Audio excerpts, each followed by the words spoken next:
and welcome to another episode of How Messed Up Am I This Week. And this week I'm going to be doing a corgi, Lotus Elite. And to say it's bad is an underestimation. It's a kid paint, but not only a kid paint.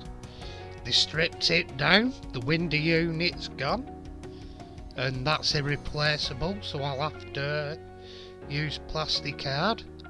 Not only that, they snapped the chassis in half.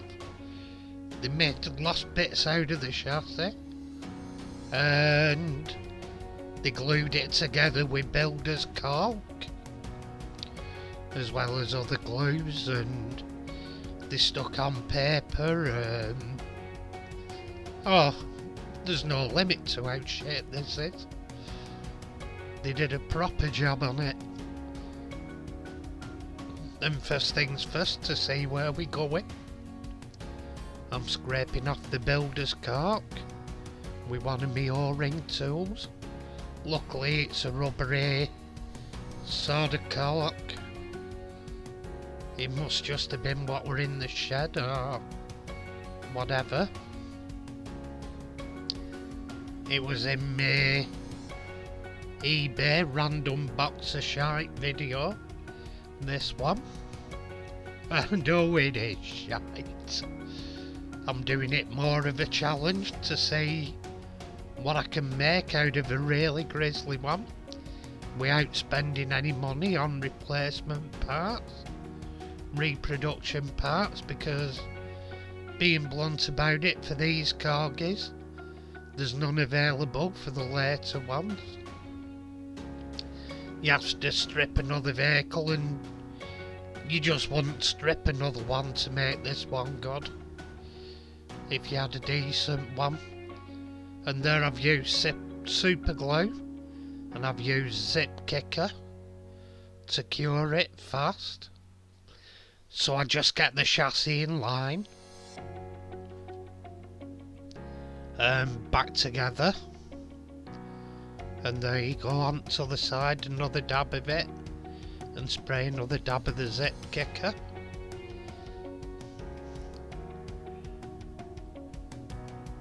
And at this point I'm cutting a plastic card piece for the inside for a bit of bracing where the brake is. Give it a wee bit more strength, won't be a lot, but it'll be a bit. At that point I'm cutting some of the chassis off so the plastic card will lay flat,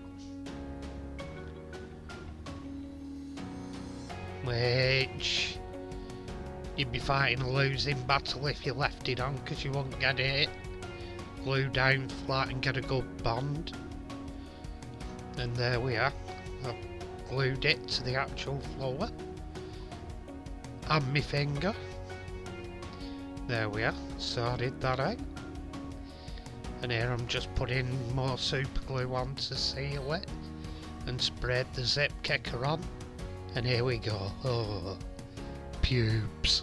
Oh no, my first pubes. They can go. Yeah, you. There we go. And also the builder's caulk got everywhere, liberally. I've had to scrape it off the axle. And at that point I've also used my acrylic nail powder to fill in gaps, because it's like steel. At this point I'm stripping the paint off to see where we stand with the actual body casting, how bad it is underneath, which in reality weren't too bad. And there I'm filing the grooves on the bonnet grill, get them back into shape because they've had chunks ground out of them. And here I'm hammering the roof straight.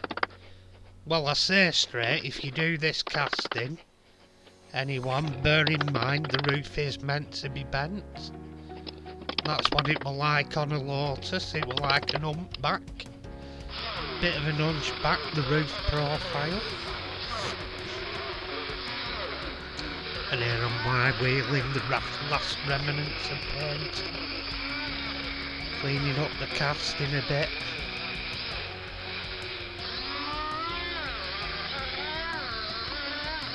And starting to look better.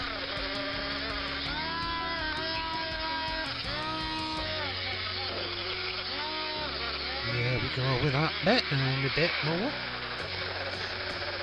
At this point I'm polishing with Artisol for my trick where I scrape the paint off again later. And there's not that many chrome parts on the Lotus. Well, there is, I discovered later. I actually looked at a picture and I wouldn't mind. My friend's a Lotus mechanic and I've seen enough of them. But they have chrome around the window surrounds. And here I've already painted it in... No, I think that's the etching primer. At that point I'm silvering the wheels with a Molotov pen.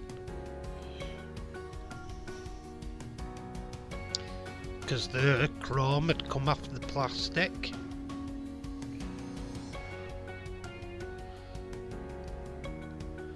And there we are. Starting to look a lot better.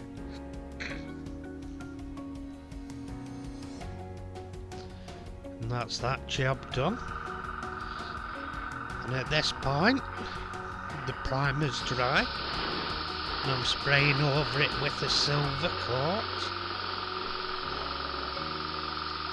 And not only silver, it's Createx silver, but I've mixed into it Cosmic Sparkle. Ready for colour coat to go over it. And the colour coat I'm using here is green candy with some black candy to darken the green candy effect. Get it nearer a British racing green. It's not fully there, it's more of a bronze dark green, but it'll do. I'm actually trying to replicate where the person who originally built this wanted to go, except it looked like they didn't have anywhere near the standards to do it. But I'm trying to reimagine the dream, if you will, and what they wanted to do with this car. And here I'm putting on a little bit of lacquer in between what I'm doing, just to see a little bit for tapes and stuff. Don't really have to do it, as I got away with doing it. Because as I were applying paints, and here again, that's silver with Cosmic Sparkle mixed in, and also Balancing Clay mixed in. We've masked off and we're now applying the yellow stripe that the previous owner had seen it in.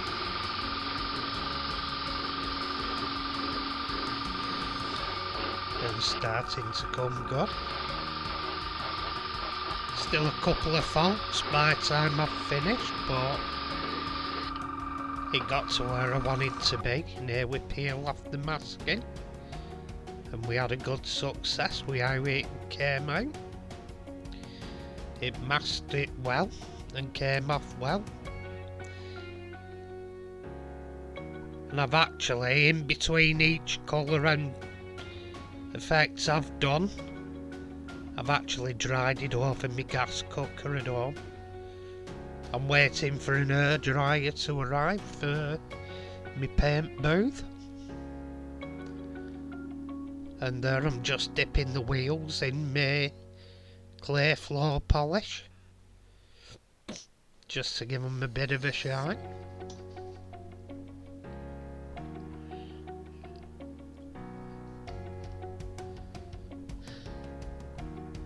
And at this point I've masked off round the window frames where the chrome would have been.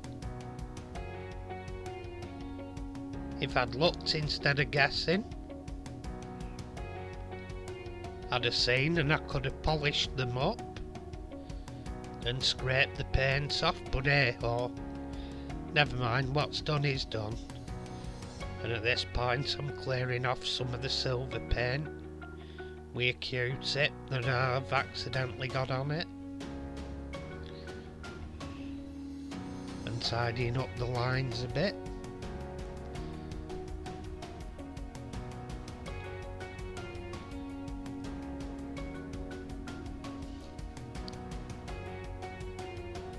And here we go, just doing the same on the door. And round the other side, just tidying up the lines.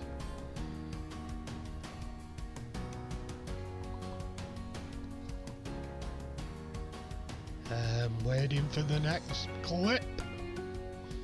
I could have edited that better, but hey ho. I'm not Steven Spielberg at the end of the day.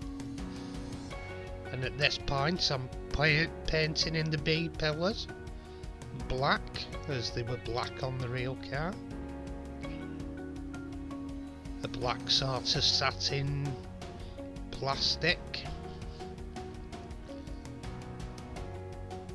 And lotuses, if people didn't know, were fiberglass shells. So the bodywork of this corgi car probably has more metal in it than the real thing did. Anyway, I've also put plastic windows in. I used plasticard, which you'll see once it's on the rotisserie of doom, or rotisserie of joy in this case, apart from the little glue accidents I had, because the pillars are far too small to drill and tap. So I've actually super glued it back together, and I had a spillage on one of the front wings which led to a lot of cutting. But it's not that noticeable. It's livable with for the finish on the rest of the car. If it hadn't been for that, it'd have been pretty much perfection. Oh, and apart from a little bit on the windows, a couple of little bits on the windows, but anyway, here's what we finished up with. The dream done in the colours they were liking. Quite a few layers on it to achieve the effect, using candies and pearl. I've done a candy over a pearl, and the pearl had extra sparkles put into it, and it's had about 5 coats of clear, something like that. But here we go, just showing the actual finish. And really this one's a paint mule, but we're getting there gradually. Anyway, thank you for watching, thank you to my subscribers, and bye for now.